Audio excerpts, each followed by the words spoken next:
Evangelio del Papa Francisco, que habla de la economía dominante hoy que predomina, como una economía que mata, ¿verdad? Entonces yo creo que estamos muy acostumbrados ya a saber la parte de los problemas, a saber la parte de la crítica, ¿verdad? Y sobre todo en las ciencias sociales nos dedicamos mucho a eso, como a desvelar las mentiras, ¿verdad? Pero ya uno se cansa un poco de eso y por mi propia salud mental, pero también yo creo que hace falta revelar la promesa también, hablar de la esperanza. Si hay una economía que mata, entonces ¿cuál sería una economía que da vida? ¿Verdad? Porque dicen hay que pasar de la protesta a la propuesta, ¿verdad? Yo creo que el Instituto Pedro Arrupe se dedica a eso, desde la doctrina social de la iglesia, a ver cuáles serían entonces las propuestas, qué es lo que hay que hacer, no solo quedarnos en la crítica, ¿verdad? Y bueno, yo he encontrado mucha esperanza en Chiapas, en el sur de México, en una obra jesuita que se llama La Misión de Bachajón. Como ustedes saben, Chiapas es el estado más al sur de México, hace frontera con Guatemala, y la Misión de Bachajón está aquí arriba, que es el pueblo principal donde viven los jesuitas. El pueblo principal es una zona indígena de una cultura maya, que la etnia particular es la etnia tzeltal. La mayoría de la gente es bilingüe, hay quienes solo hablan tzeltal también, pero ahora vamos a hablar de su idioma también, porque es interesante. De hecho, gracias a la Misión de Bachajón, de los 68 idiomas indígenas que se hablan en México, el tzeltal es el único que se usa en lo cotidiano en su forma escrita. Hasta una ficha burocrática administrativa o una ficha de bautismo en la iglesia la hacen en tzeltal. Una reunión y escriben en la pizarra en tzeltal, porque han ido recuperando su idioma, sin dejar que aprendan español también, claro, son bilingües, pero cuando están entre ellos hablan en su idioma, ¿verdad? Y eso es importante. Después vamos a ver, porque los idiomas indígenas, ¿qué significa ser indígena? Significa que son de ese lugar y que a lo largo de miles de años han sabido vivir en armonía con el ecosistema de ese lugar. Entonces en su idioma hay palabras para esta planta. A veces, después les voy a hablar de la milpa. Bueno, ya me estoy adelantando, pero solo un detalle. Estamos en donde ellos cultivan su maíz y sus frijoles y eso. Y un joven hace así y levanta una hierbita y se la empieza a comer. Y esa hierbita, dice, bueno, en español le dicen hierba mala, no tiene nombre, le dicen maleza, pero en mi idioma se llama tal y sirve para esto y para lo otro y es bueno para... Entonces el idioma indígena tiene en su mismo vocabulario un conocimiento científico que permite vivir en armonía con un ecosistema de ese lugar, y tiene también otros conocimientos y sabidurías y valores, y por eso la importancia de la diversidad lingüística. Pero bueno, ellos están, a pesar de todo lo bonito de la cultura indígena, también han sufrido mucho desde hace 500 años, pero más recientemente, hace 100 y pico años, llegaron primero al sur de Chiapas, plantaciones grandes de café. Y la gente indígena vivía por esta zona, la gente tzeltal, y tzotzil, y chol, y otras etnias. Y las plantaciones de café necesitaban mano de obra barata, ¿verdad? Pero esa gente que cultivaban su alimento, que tenían su vida ahí, estaban minding their own business, como decimos, no les interesaba ir a trabajar en las plantaciones. Y entonces, ¿cómo lograr que la gente se quede trabajando en las plantaciones? Pues usando la fuerza, pero también usando el alcohol. Entonces, alcoholizando a la gente siempre ha sido una herramienta de mantenerlos oprimidos. Entonces, aquí en el norte pusieron las plantaciones de caña de azúcar para hacer el alcohol. Y así fueron acaparando las tierras en la zona tzeltal para cultivar la caña, para hacer el alcohol, para entonces tener mano de obra sumisa en las plantaciones de café hacia el sur, ¿verdad? Eso desde el siglo XIX, más o menos. Después ya empiezan a cultivar café, aquí arriba también empiezan a cultivar, a criar ganado, a hacer ranchería.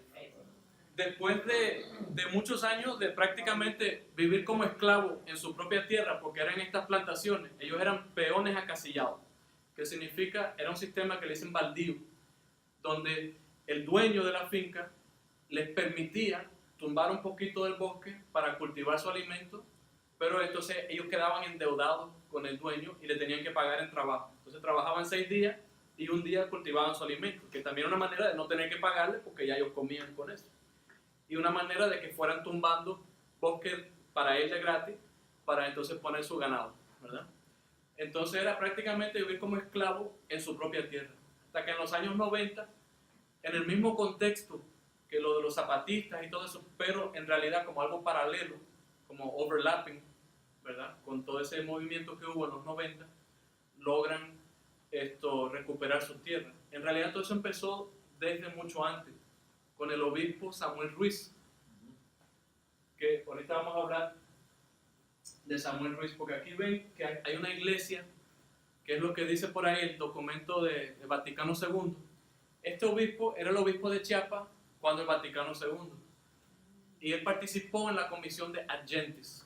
Entonces, en esa comisión de Ad Gentes, en la que participó este obispo de Chiapas junto a otros obispos de diferentes partes de África y de otros lugares, reconocieron que Dios ya está presente en todas las culturas y que por lo tanto cuando la iglesia se encarna en otra cultura tiene que ser una iglesia autóctona, según esa propia cultura, según la lógica y la expresión, el idioma y la manera de entender el mundo de esa cultura, la iglesia autóctona, ¿verdad?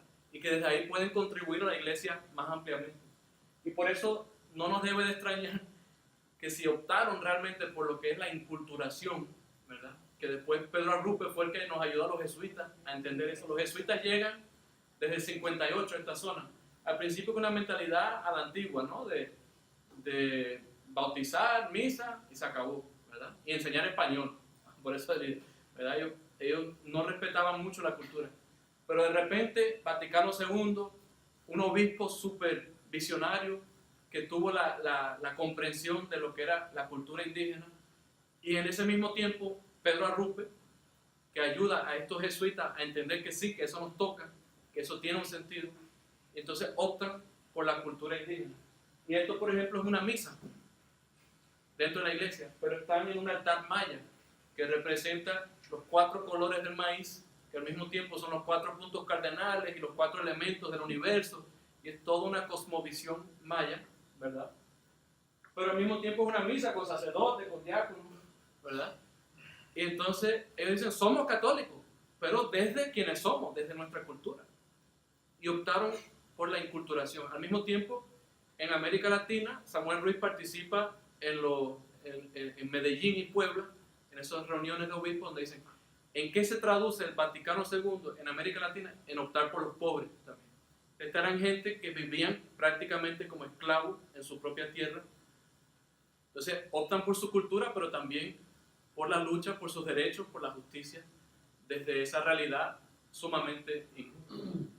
Y el resultado es una iglesia que aquí en Miami sería difícil imaginarnos algo así, pero que allá es totalmente normal, porque es una iglesia autóctona, una iglesia propia de su cultura.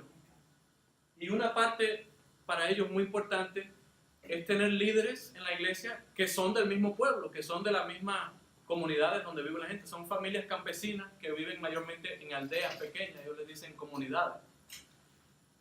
Hay como 5 jesuitas, 6 más o menos, dependiendo va cambiando de año en año, ¿no? Porque tienen 60 años ahí. Pero un grupito de sacerdotes muy pequeño para 650 comunidades en un territorio de 3.500 kilómetros cuadrados. Entonces dicen, bueno, a cada sacerdote le tocan 100 comunidades, ¿verdad? Y vayan y celebren misa. ¿Qué irían? Una vez cada no sé qué tiempo, ¿verdad? Y dicen, eso no tiene sentido. Que a un cura le toquen 100 comunidades. Y no. Más bien, si optamos por una iglesia autóctona, que el liderazgo de la iglesia nazca de aquí mismo. Pero ¿cuál es el problema? Ellos optan por sacerdocio celtal. Pero para tú ser adulto en la cultura celtal es cuando te casan, que te consideran adulto. Entonces para ellos, y lo otro es que para ellos es muy importante que se complementan el hombre y la mujer, ¿verdad? Los dos géneros se complementan. Entonces eso crea un equilibrio, crea una armonía. Entonces estar en cosas sagradas con solo un hombre o solo una mujer como que de repente desequilibrio, ¿verdad? Que no ayuda. Entonces para ellos es muy importante la pareja. Y por eso su ideal es que sean sacerdotes casados que junto a su esposa son los líderes y las líderes de la comunidad, ¿verdad? Por ahora el Vaticano no les deja, pero sí permite diáconos permanentes. Entonces ellos dicen, bueno, pues mientras tanto, a ordenar diáconos y que en cada comunidad haya por lo menos un diácono. Entonces por ahora hay esos más o menos 5 curas y 500 diáconos.